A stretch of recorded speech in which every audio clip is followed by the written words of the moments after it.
Hello મિત્રો, હું છું તમારો સુનિલ દેશી કલાકાર અને અમે આવ્યા છીએ મીનાવાડા માં દશામાના દર્શન કરવા માટે. અને મારું એક સોંગ આવે છે, એનું લિંક હું અંદર નાખી દઈશ જ્યારે પણ આવશે. એનું શૂટિંગ કરવાનું છે અને આ વ્લોગ પણ અહીંયા શૂટ કરવાનો છે. તો મારી સાથે છે અમારા બંકો સંદીપભાઈ, બરાબર. અને આ છે મારું બૈરું અને આ છે સંદીપભાઈનું બૈરું, બરાબર. આ સંદીપભાઈનું ટાબર છે, અમારું ટાબર અમાય આ મારો છોકરો આવે એ એન્ટ્રી લીધી જો પડી. કેવું લાગ્યું તમે પડ્યા? આ તો પડતો જ રહેશે, પડતલ માલ. તો મિત્રો હવે અંદર જઈએ. અહીંયા અમે પાર્કિંગ કર્યું છે, બાજુમાં દુકાન છે. તમારે પાર્કિંગ કરવું હોય તો દુકાનેથી પ્રસાદી લઈ લેવાની, પાર્કિંગના કોઈ પૈસા છે નહીં.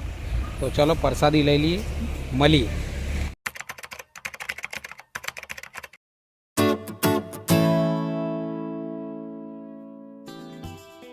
તો મિત્રો, જેમ આપણે આગળ વિડીયોમાં વાત કરી કે અહીંયા તમે પાર્કિંગ કરી અને પ્રસાદી લો તો પાર્કિંગનો કોઈ ચાર્જ નથી. આમ બી પાર્કિંગનો કોઈ ચાર્જ નથી લેતા, પણ આ લોકોએ સાઈડમાં જગ્યા રાખી હોય છે.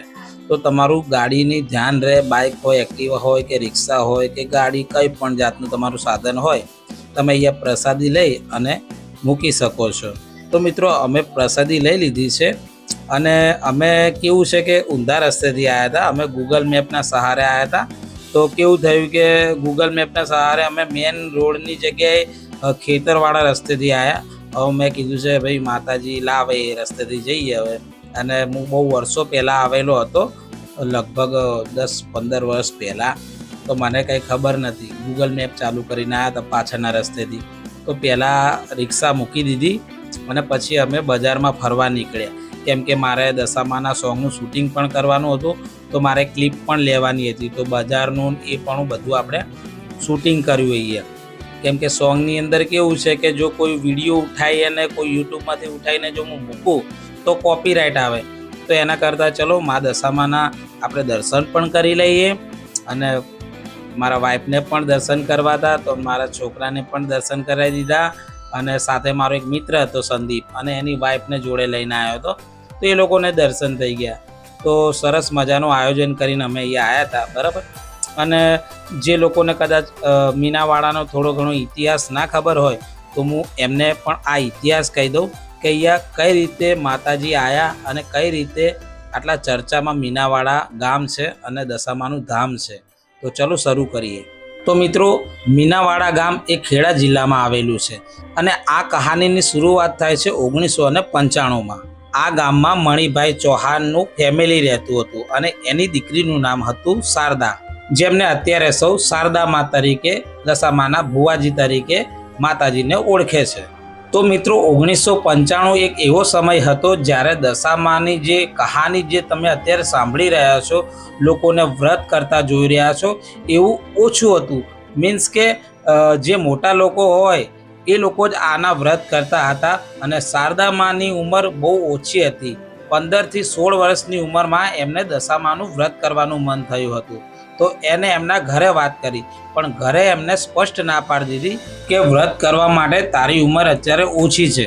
પણ શારદામાં તો જીદ કરવા માંડ્યા કે મારે તો વ્રત કરવું છે, મા દશામાની મને લગ્ની લાગી છે, મારે તો દશામાનું વ્રત કરવું જ છે. તો પણ ઘરેથી તો ના જ પાડી દીધી. પછી તો શું, શારદામાએ નક્કી કરી દીધું કે વ્રત તો કરવું જ પડશે.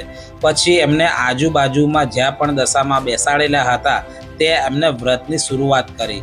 માતાજીના ઉપવાસ કર્યા અને સવારે અને સાંજે ઘરના જે કામ હોય એ પણ કરતા માતાજી. અને રોજ ભેંસો ચરાવવા પણ જતા. તો એક દિવસ ભેંસો ચરાવવા ગયા અને તળાવમાં જ્યારે ભેંસો નાહવા ગઈ તો એક ભેંસ પાણીના કાદવમાં ફસાઈ ગઈ. તો શારદામાં તો આ દ્રશ્ય જોઈ અને ગભરાઈ ગયા કે ઘરે બોલશે તો શું કરું હવે. અને શારદામાની ઉંમર તો બહુ નાની હતી, 15-16 વર્ષની ઉંમરમાં. તો એ બહુ ડરી ગયા અને ત્યાં રોવા માંડ્યા અને દશામાનું સિમરણ કરવા માંડ્યા કે હે મા દશામાં, મારી ભેંસોને કાદવમાંથી નીકાળી આપો, મારી મદદ કરો, મારી મદદ કરો.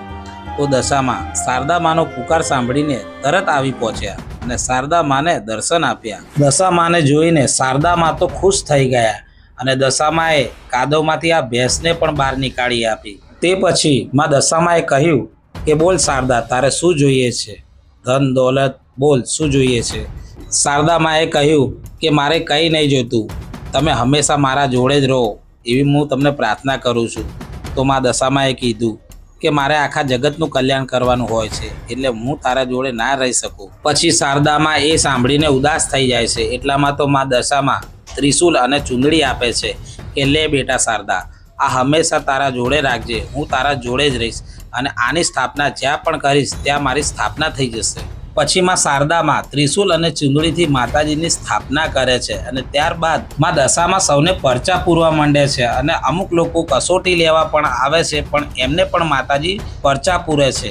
અને ત્યારબાદ આખા ગુજરાતમાં માં દશામાનું નામ ગુંજી ઉઠે છે અને મીનાવાળા લોકો દર્શન કરવા આવવા માંડે છે. અમુક સેવાભાવી લોકોને ખબર પડતા મંદિરનું બાંધકામ પણ કરાવે છે. આમ કરતા કરતા આખા ભારત, આખા જગતમાં મીનાવાળા ધામની ચર્ચા થઈ જાય છે. તો મિત્રો, આ ઇતિહાસ તમને કેવો લાગ્યો જણાવજો, કમેન્ટ કરજો. અને આ ઇતિહાસ લોકોના મોઢે સાંભળેલો અને વાર્તાઓમાં સાંભળેલો હું તમને જણાવી રહ્યો છું. આમાં મારું કંઈ ફેરબદલ છે નહીં, કેમ કે વિડીયો લાંબો હતો. એ બહાને તમને પણ ઇતિહાસ જાણવા મળી જાય અને વિડીયો જોતા જોતા તમને કંટાળો ના આવે. તો મિત્રો, અમારી શૂટિંગ અહીંયા કમ્પ્લીટ થઈ ગઈ છે.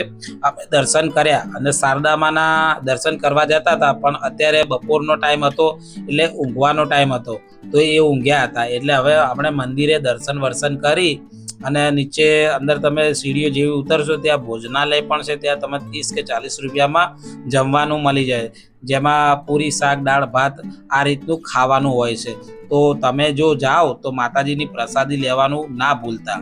અને મિત્રો, જે લોકો દર્શન કરવા આવી નથી શકતા એ મારા વ્લોગના માધ્યમથી, મારા વિડીયોના માધ્યમથી અહીંયા દર્શન કરી શકે છે.